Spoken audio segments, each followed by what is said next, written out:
Salam sejahtera, apa khabar semua? Baik, minggu ini kita akan continue dengan bahagian Form 4 Bio, bahagian yang seterusnya lah. Okey, so kita cikgu akan share screen.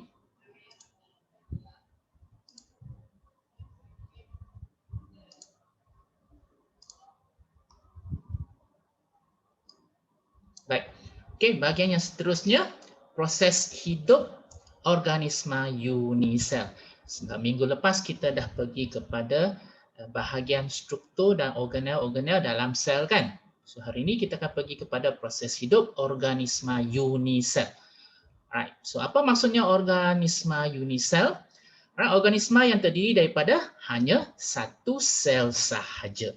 Right. So walaupun satu sel, tetapi sel ini merupakan satu unit hidup lengkap sama seperti organisma multisel.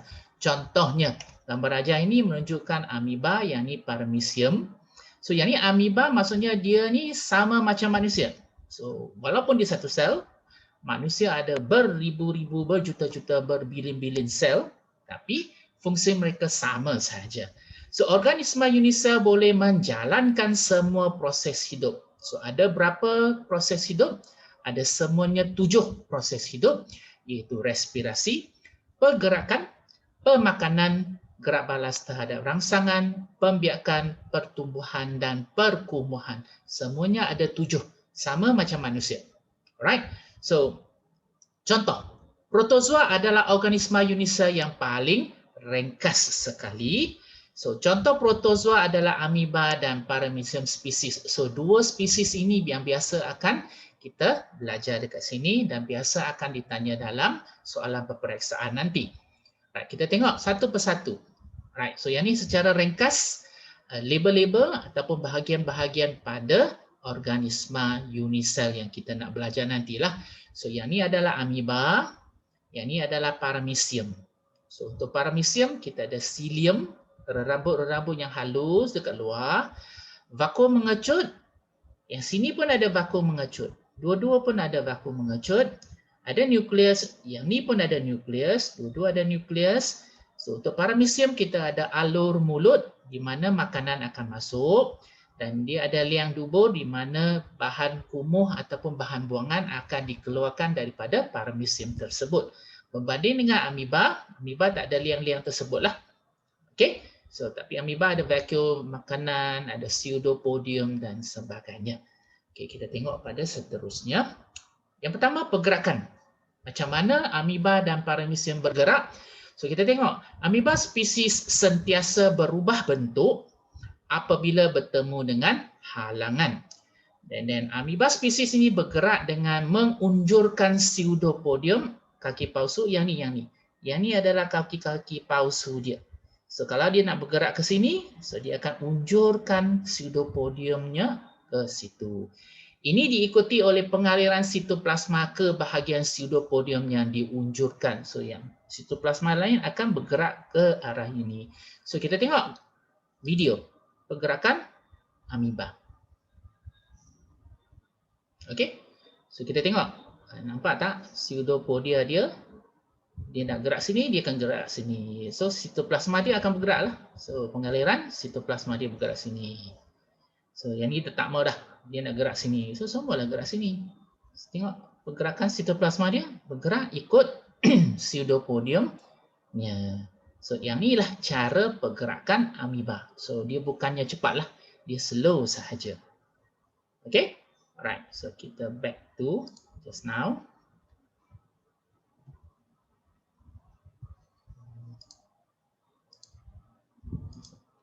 Okay. Mana dia?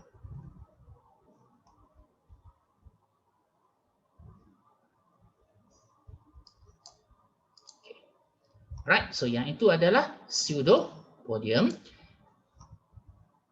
Right, pergerakan amoeba. So kita tengok pula paramecium. Paramecium bergerak menggunakan pukulan cilium secara berritma. Right, pukulan cilium secara berritma. Kita tengok macam mana paramecium bergerak pula. Okay, yang ini pergerakan paramecium. Walaupun kita tak nampak, tapi yang halu-halu dekat tepi itu adalah cilium. Silium tu yang akan bergerak. So pukulan-pukulan silia yang secara berritma, ada rhythm dia lah. So dia kalau bergerak sini, pukulan silia dia gerak sini macam ni. So dia boleh bergerak macam ni. So lain sikit berbanding dengan pergerakan amoeba tadilah. So yang ni melalui pukulan silia. So silia oral groove. Okay? Right. So balik kepada sini, yang tu pergerakan ya. So ada perbezaan dia. Right. Kita tengok seterusnya gerak balas terhadap rangsangan. Apakah gerak balasnya? So paramecium dengan amoeba spesiesnya dua-duanya bergerak balas terhadap rangsangan. Contoh-contoh rangsangan dia seperti bahan kimia. Kalau kita bubur asid, dia akan menjauhi asid. Kalau kita bubur alkali, dia akan menjauhi bahan alkali tersebutlah. Sentuhan, kalau kita sentuh saja dia akan bergeraklah.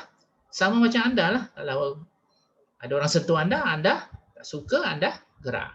Ataupun cahaya terang dengan bergerak menjauhi rangsangan tersebut. So semua ni dia amoeba dengan paramecium spesies tu akan bergerak menjauhi rangsangan-rangsangan seperti ini.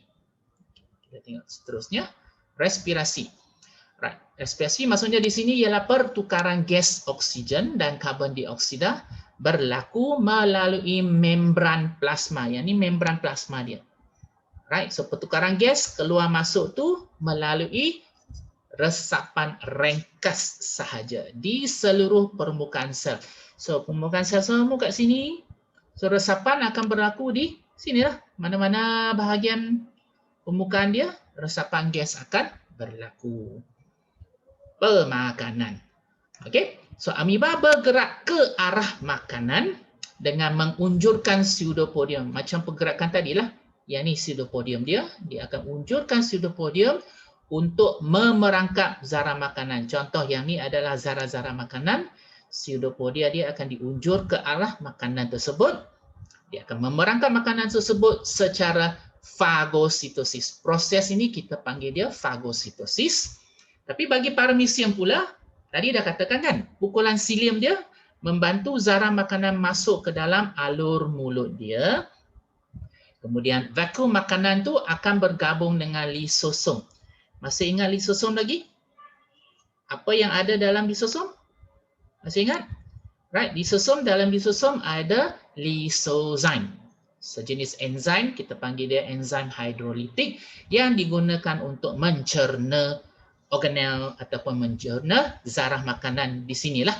Okey. So zarah makanan dihidrolisis oleh enzim lysozyme dalam lisosom.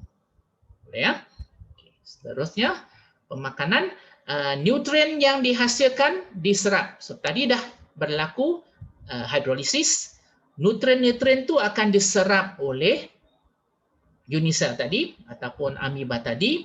So, tapi makanan yang tidak dicerna tu akan disingkirkan apabila amoeba spesies bergerak. So kalau dia bergerak tu, bahan-bahan yang tidak diperlukan ataupun bahan buangan tu akan dikeluarkan melalui alur dubur dia ataupun liang duburnya. So, makanan yang tidak dicerna dalam paramecium disingkirkan melalui liang dubur untuk paramecium. Untuk amoeba hanya lepaskan sahajalah. Okay, kita tengok. Ini adalah gambar rajah urutan-urutan proses fagositosis.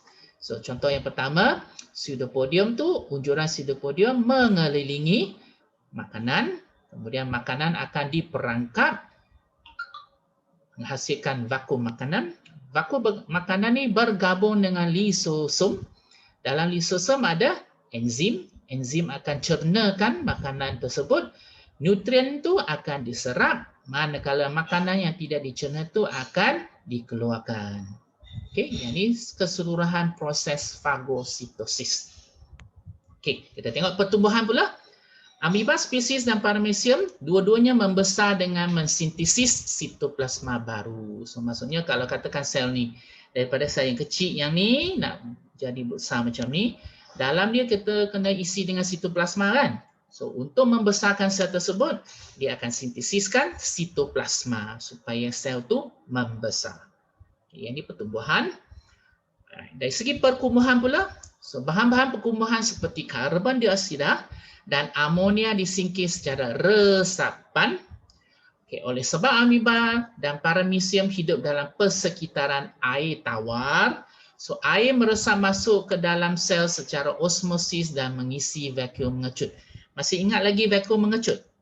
Right, dua-dua organisma ni mempunyai vakuum mengecut.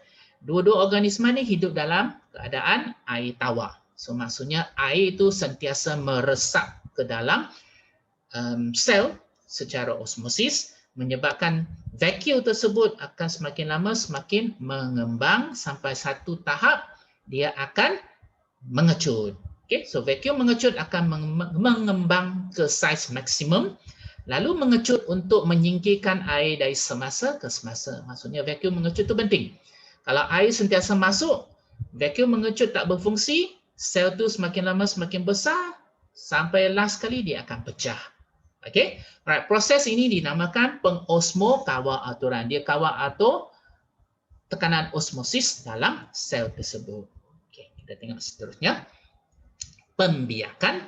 So, apabila keadaan sesuai dan terdapat banyak makanan, amoeba dan paramecium menjalankan pembiakan aseks, iaitu belahan dedua secara mitosis. Maksudnya kalau keadaan dia sesuai, makanan banyak, persekitaran yang sesuai, so dia akan membahagi secara belahan dedua ataupun secara mitosis. Maksudnya daripada satu organisma dia belah jadi dua organisma. Okey. Right, yang ni keadaan yang sesuai. Tapi kalau keadaan tidak sesuai, persekitaran yang tidak sesuai, misalnya keadaan kering, suhu rendah dan kekurangan makanan, amoeba spesies membentuk spora yang hanya akan bercambah apabila keadaan persekitaran pulih. Alright, so untuk paramecium, pembiakan seks adalah melalui konjugasi. Yang ni paramecium kan? Alright, so konjugasi maksudnya dua-dua tu akan berdampingan, ada tube tengah-tengah tu.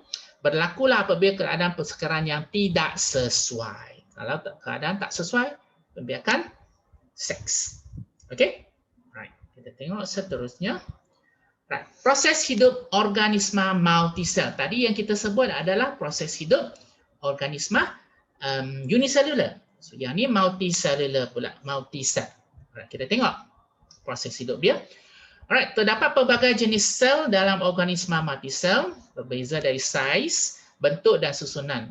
Kalau amoeba dengan paramecium tadi, satu jenis sel saja kan, iaitu organisma tersebut. Tapi untuk organisma multisel, kita ada banyak-banyak jenis sel yang pelbagai saiz, bentuk dan susunan serta fungsi-fungsinya lah. Alright, so satu sel ni berhubung rapat dengan fungsinya, dan setiap jenis sel dikhususkan untuk menjalankan fungsi tertentu saja. Maksudnya pengkhususan berlaku, satu sel tu hanya melakukan satu fungsi sahaja. Contohnya, kalau apabila kita dewasa nanti, kita nak buat kerja satu saja. Kalau nak jadi doktor, doktor sajalah. Kalau nak jadi lawyer, lawyer saja. Tak bolehlah kata nak jadi doktor, lawyer, engineer, postman, semua sekali. Bolehlah, kita kena khusus pada satu bidang sahaja. Okay, kita tengok seterusnya. Sel apa yang ada? Right, kita tengok. Kita ada sel otot. Right, untuk sel otot tersusun dalam bentuk gentian, right, multinukleus dan berjalur. So, kita tengok. Yang ni otot. Okay, so dia kata tersusun dalam bentuk gentian, multinukleus. Banyak-banyak nukleus. Satu sel ni satu nukleus. Satu sel satu nukleus. Right. So tujuan sel otot ini untuk mengecut dan mengendur bagi menghasilkan pergerakan. So sel otot ni ada banyak jenis. Right. So kita tengok. Sebelum tu, ini sel otot sajalah. So jenis-jenis sel otot tu nanti kita akan bincang dalam bahagian yang seterusnya. Kita tengok sel yang kedua, sel saraf. Right. Yang ini bentuk sel saraf. Berbentuk unjuran panjang dan halus. Fungsi dia untuk menghantar impuls. So, tadi sel otot, tujuan dia untuk mengecut dan mengundur, menghasilkan pergerakan. Right, ya? Okay. Sel saraf, sel darah putih. Yang ni berbentuk, boleh berubah bentuk dia. Okay. Berfungsi untuk memusnahkan patogen. Patogen adalah mikroorganisma yang menyebabkan penyakit dalam badan kita lah. Kita tengok sel epitelium. Sel epitelium, sel yang nipis dan leper, melapisi permukaan organ seperti salur pencernaan. Yang ni macam kulit luar dia. Kalau satu organ tu dekat luar tu ada satu lapisan sel. Yang tu kita panggil sel epitelium. Sama ada di luar ataupun di dalam. Right? Contohnya kalau usus kecil. Di dalam usus kecil pun ada sel epitelium, di luar pun ada sel epitelium. Okay. Sel darah merah, ini anda dah biasa dah. Sel darah merah tidak bernukleus. Kalau yang dah matang tak ada nukleus. Berbentuk dwi-cekung. Dwi-cekung maksudnya tengah-tengah tu dia akan masuk ke dalam sikit. Sebelah sana pun masuk ke dalam sikit. Kita panggil dia dwi-cekung. Right. So berfungsi untuk meningkatkan kecekapan pengangkutan oksigen. So sel darah merah berfungsi untuk mengangkut oksigen. Okay, ya. Right. Kemudian kita tengok sel sperma. Right. Sel sperma bentuk dia macam berudu. So kita ada ekor yang panjang membolehkannya berenang ke arah ovum di dalam tiub falopio.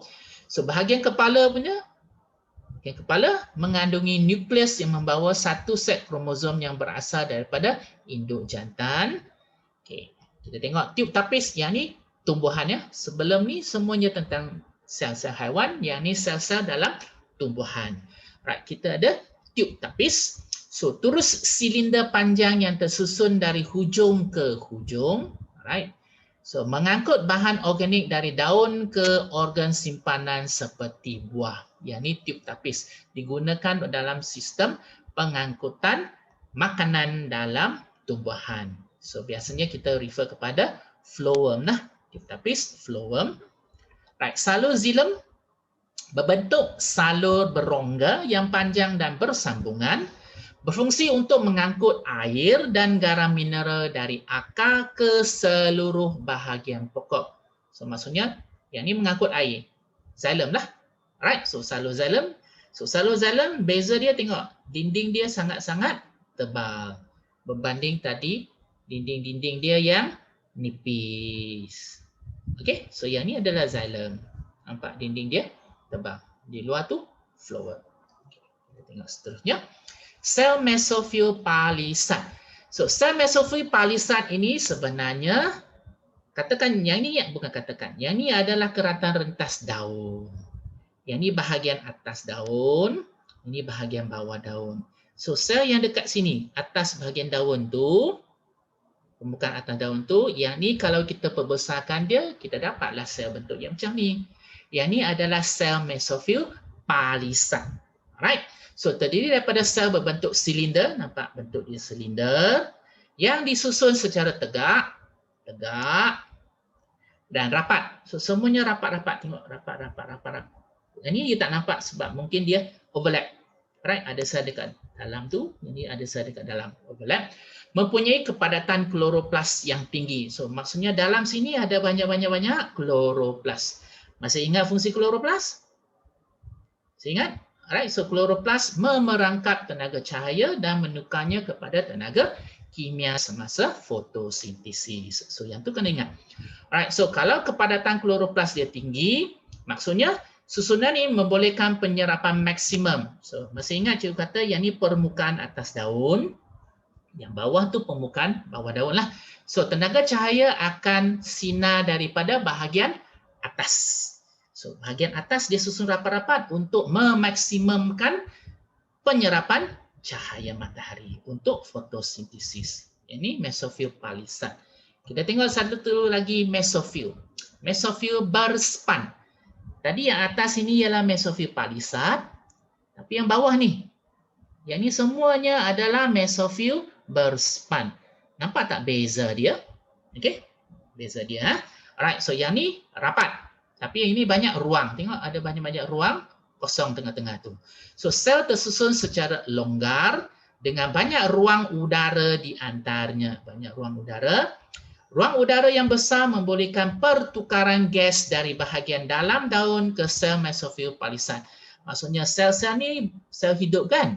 So mereka memerlukan oksigen juga. So untuk mendapatkan oksigen, oksigen kena masuk melalui celah-celah sini dan masuk ke dalam sel palisad.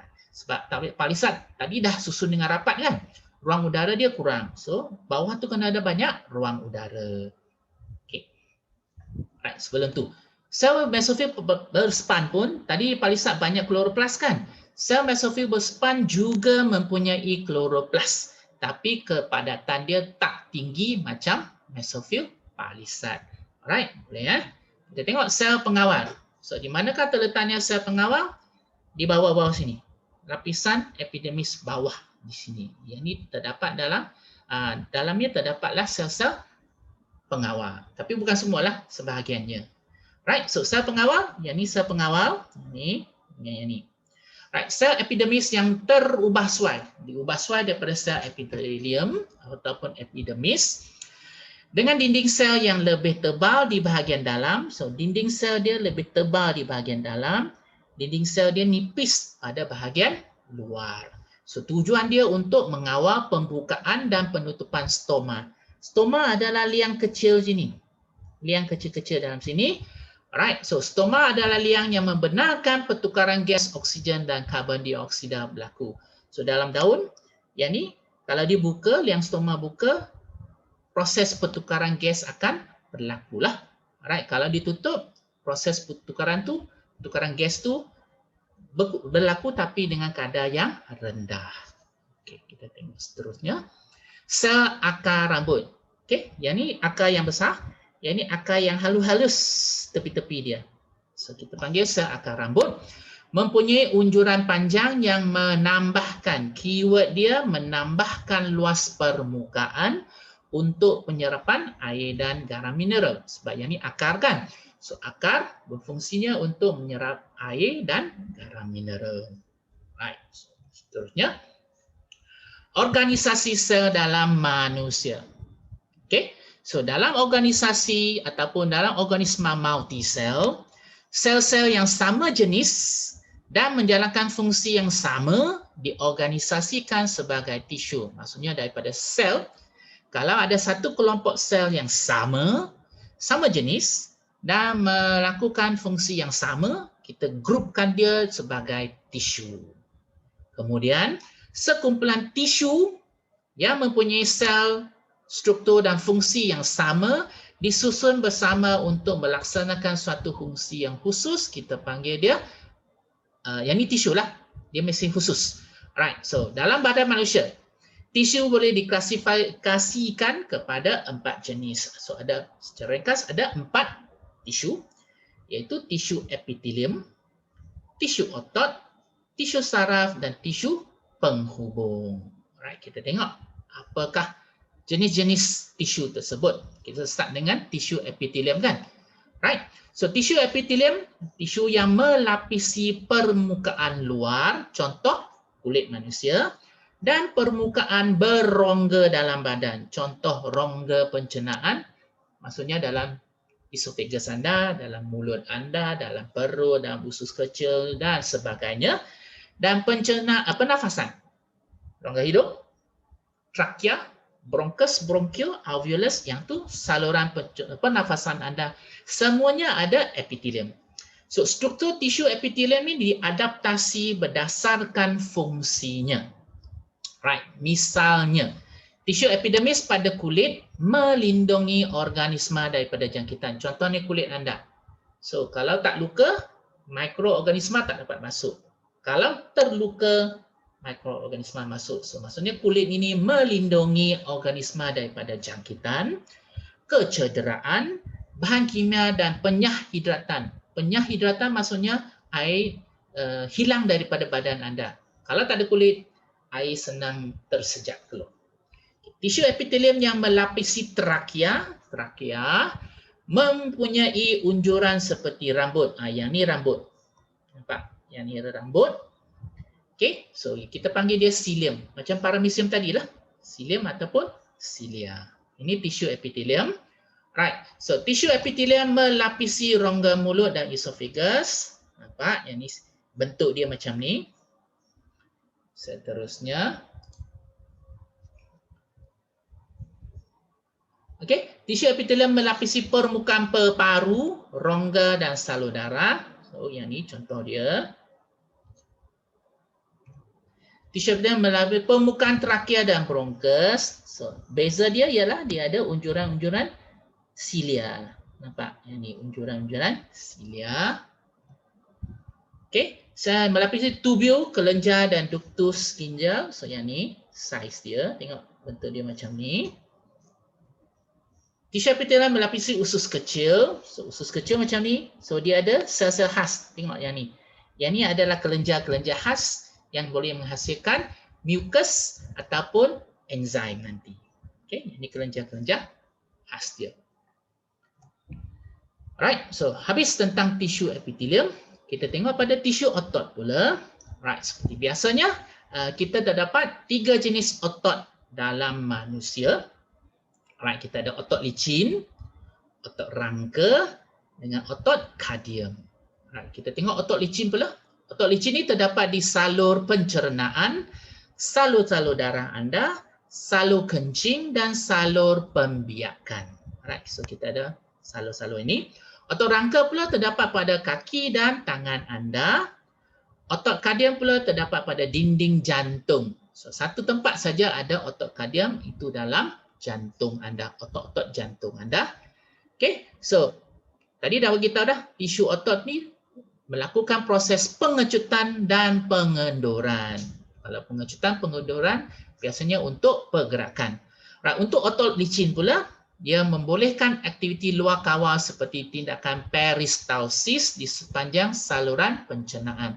Peristalsis maksudnya pengecutan dan pengendoran, pengecutan, pengendoran secara beritma yang menolak makanan anda tu masuk ke dalam perut tu. So dia ada proses yang slow lah, kecut kendur, tolak makanan masuk ke dalam perut, dalam usus kecil, ke dalam usus besar. Okey, kemudian right, tadi otot licin. Otot rangka pula, otot licin tu biasanya untuk kawalan tindakan luar kawal anda tak boleh kontrol. Contohnya anda makan, lepas tu anda telan. Lepas telan tu anda tak boleh katakan, oh makanan tu stop sat dekat esophagus. Esok baru sambung. Tak boleh. Sebab dia adalah aktiviti luar kawal. Kita tengok seterusnya, otot rangka pula. Otot rangka terlibat dalam pergerakan terkawal. Tadi itu luar kawal, yang ni terkawal. Otot rangka mengecut dan mengendur untuk menghasilkan pergerakan pada tulang. Contoh tangan, kepala, geleng, muka, mulut, buka. Semua tu otot rangka. Menghasilkan pergerakan pada tulang dan anggota badan. Okey. Kemudian otot kardium. Right. So tengok pada gambar rajah dulu. So yang ni bentuk dia macam ni otot dia. Okey, otot rangka macam ni. Otot kardium pula macam ni. Nampak beza dia? Ini macam jaring-jaring kan? Attached together. Okey. So otot kardium ni membina dinding jantung yang mengecut untuk mengepam darah ke seluruh badan. Right. Pengecutan otot kardium adalah secara tidak terkawal ataupun secara luar kawal. Macam otot licin tadilah, tak boleh kawal. Dia tak boleh katakan jantung tu mengapam satu hari dah, penat dah. So kita rest 2 jam, kemudian pam balik. Tak boleh lah. Yang tu anda dah mati. Okay, next kita tengok. Dah habis tisu epitelium, tisu otot, ada 2 lagi. Tisu saraf dengan tisu, last kali tisu apa? Tisu penghubung. Okay, kita tengok tisu saraf. So, tisu saraf terdiri daripada neuron. Neuron ataupun nama lain kita panggil dia sel saraf. So, kita upgrade sikit lah. Kita panggil dia neuron. So, setiap neuron terdiri daripada badan sel dan gentian saraf yang disebut sebagai dendrit dan akson. Kita akan tengok struktur dia. Right. Tisu saraf ni mengesan rangsangan dan seterusnya mengutus maklumat dalam bentuk isyarat elektrik, kita panggil impuls saraf. Impuls saraf ni isyarat elektrik ke otot ataupun kelenjar. So yang tu dia punya organ sasaran dia. So ataupun efektor kita panggil dia. Tisu saraf mengkoordinasi aktiviti badan kita. Kita tengok. Habis dah. So mungkin kita akan pergi secara detail semasa kita masuk dalam bab sistem saraf nanti. Okey? Alright, yang ni secara ringkas anda tahu sistem saraf tujuan dia untuk mengesan rangsangan, menghasilkan impuls, itu saja. Okey. Right. Untuk tisu penghubung yang terakhir, tisu penghubung terdiri daripada pelbagai jenis tisu dan gentian. Yang ni besar kumpulan dia. Right.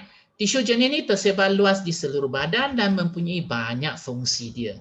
Right, satu-satunya ataupun salah satunya ialah untuk memautkan organ-organ. Maksudnya dia nak lekatkan organ-organ tersebut. Nanti kita tengok contoh. Dia ada banyak-banyak jenis tisu penghubung yang anda harus tahu. Contoh yang pertama, tisu penghubung longgar. Berfungsi memautkan tisu epitelium kepada tisu di bawahnya dan menetapkan organ pada kedudukannya. Alright, so yang ini tisu penghubung longgar supaya organ tu tak bergerak. Contohnya kulit anda. Kulit tu organ kan? Epitelium kan? So untuk dia berfungsi sebagai satu benda yang lengkap, kulit tu dengan otot-otot bawah tu kena ada tisu penghubung lekatkan dia. Kalau tak, kulit tu boleh tercabut daripada otot dia. So yang ni dia kena tetapkan dia lah. Okay. Next, tisu penghubung bergantian. So tisu penghubung jenis ni membentuk tendon dan ligamen. Apa tu tendon dan ligamen?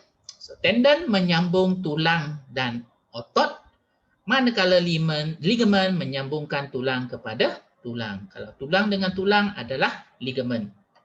Tulang dengan otot, tendon. Kita tengok tisu darah. Yang ini satu contoh tisu penghubung. Right, so darah berfungsi dalam pengawal aturan, pengangkutan dan perlindungan. Darah ni banyaklah. Dalam tu ada sel darah merah, sel darah putih, platelet dengan plasma darah dan sebagainya. Okay. Next, tulang. Tulang pun tisu penghubung. So tulang membentuk rangka badan dan melindungi organ dalaman. Contoh, tengkorak anda adalah tulang. Tengkorak melindungi otak anda. Tulang rusuk melindungi peparu anda. Okey. Itu tulang. Tisu adipus, tisu penghubung yang menyimpan lemak di bawah dermis kulit dan pada permukaan semua organ utama. So tisu adipus ni dia berfungsi dia biasanya di dalam organ dalaman, menyelaputi organ dalaman tersebut untuk melindunginya daripada kecederaan mekanikal. So maksudnya sebagai cushion lah. Contohnya kalau anda jatuh, terhempak pada sini dada ke, jantung anda mungkin terasa gegaran, lemak yang berada di tepi-tepi otot ataupun di tepi-tepi jantung tu akan menyerap gegaran tersebut. So selamatlah jantung anda. Okey? Pas gegaran yang sedikit lah. Kalau dilanggar kereta tu teruklah juga kan. Okey? Rawan. Rawan menutup hujung tulang untuk melindungi tulang daripada menjadi haus. Contoh macam ni. Tulang. So di hujung tulang tu ada rawan. Tulang sini ada rawan. So rawan dengan rawan tu akan bergeser saja. Kalau rawan dah habis, tulang dengan tulang bergeser, anda akan rasa sakit. Okey. Alright. Next kita tengok pada tisu tumbuhan. Panjang dah. Alright, kita tengok last kali kot tisu tumbuhan. Tisu tumbuhan, kita ada tisu meristem, tisu kekal. Tisu meristem kita ada dua jenis, meristem apex dengan tisu meristem sisi. Kemudian tisu kekal pula kita ada tisu epidermis, tisu asas dengan tisu vaskular. Tisu epidermis satu saja, tisu asas, tisu parenkima, kolonkima, skerenkima. Tisu vaskular kita ada xilem, ada phloem. So kita akan pergi satu persatu. Right, tisu parenkima berfungsi untuk menyimpan kanji, protein dan air. Right. Tisu ni juga boleh menjalankan proses fotosintesis. Yang ini fungsi parenkima. Biasanya untuk menyimpan kanji, protein dan air saja. Parenkima, kolonkima berfungsi memberi sokongan kepada batang muda, tidak berkayu. Biasanya tumbuhan yang herba, tumbuhan yang kecil-kecil saja, tumbuhan herba. Next, tisu skerenkima berfungsi memberi sokongan dan kekuatan mekanikal kepada bahagian tumbuhan yang matang. Contohnya tumbuhan-tumbuhan yang berkayu. Okey, so tumbuhan yang tinggi-tinggi semuanya ada tisu skerenkima. Alright, so kita tengok tisu vaskular pula. Kita ada xilem, kita ada phloem. Alright, so tisu phloem fungsi dia untuk mengangkut air dan garam mineral dari akar ke seluruh bahagian badan tumbuhan tersebut. Dinding tisu xilem berlignin, yang ini keyword dia. Berlignin memberi satu sokongan yang kuat kepada tumbuhan. Okay. Untuk tisu xilem pula berfungsi mengangkut bahan organik seperti sukrosa dari daun ke semua bahagian tumbuhan. Ini secara ringkas saja tisu xylem dengan tisu phloem. Right, sebab kita akan pergi secara detail semasa di form 5 nanti. Kita akan belajar tentang yang fotosintesis, pengangkutan dia, dan itu secara detail. Okey. Kepadatan komponen sel tertentu dalam fungsi sel khusus. Right, alright, kita tengok apakah ceritanya di sini. Right, fungsi yang dijalankan oleh sel adalah berbeza. Memang berbeza kan? Kita ada banyak-banyak sel, banyak-banyak fungsi. Sesetengah sel mempunyai kepadatan komponen sel tertentu yang tinggi. Right, kepadatan sesuatu komponen sel dalam sesuatu sel adalah berkaitan dengan fungsi spesifik sel tersebut. Okey, contoh kita tengok pada jadual ini. Right, kita tengok komponen sel yang banyak, contohnya mitokondria. Kita masih ingat kan? Mitokondria itu untuk menghasilkan tenaga. So, sel yang memerlukan banyak tenaga adalah sel sperma, sel otot, misalnya sel otot penerbangan serangga dan burung. Nak terbang perlukan banyak tenaga kan? Mitokondria kena banyak lah. Sel meristem tumbuhan. Sel meristem tumbuhan adalah sel yang giat membahagi. Sentiasa membahagi saja. So, kalau membahagi dia perlukan tenaga. So, contohlah, yang ini fungsi dia. Semuanya tentang tenaga. Yang ini yang banyak mitokondrion.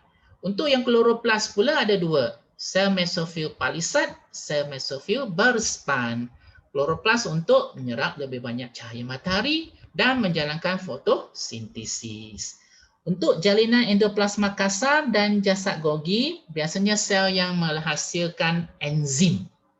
Contoh, sel pankreas, sintesis dan pembebasan enzim pencernaan, sel goblet pada epitelium usus. Masih ingat gambar yang cikgu tunjuk tadi, sel, sekejap cikgu akan tunjuk. Sel epitelium. Ya, yang ini adalah sel goblet. Alright, pada usus kecil. Melapisi usus kecil. Tadi. Right, so sel goblet itu menghasilkan mucus. Kenapa hasilkan mucus? Supaya makanan dalam usus itu bergerak dengan lancar. Dia tak tersekat-sekat dan dia tidak mencederakan lapisan dalam usus kecil tersebut. Okay, kemudian kita ada sel hati. Sel hati biasanya metabolisme karbohidrat, detoksifikasi dadah dan racun. Dua-duanya mempunyai jalinan endoplasma dan jasad Golgi yang banyak. Okey, so setakat itu saja. Kita dah cover bahagian 2.2 dengan 2.3.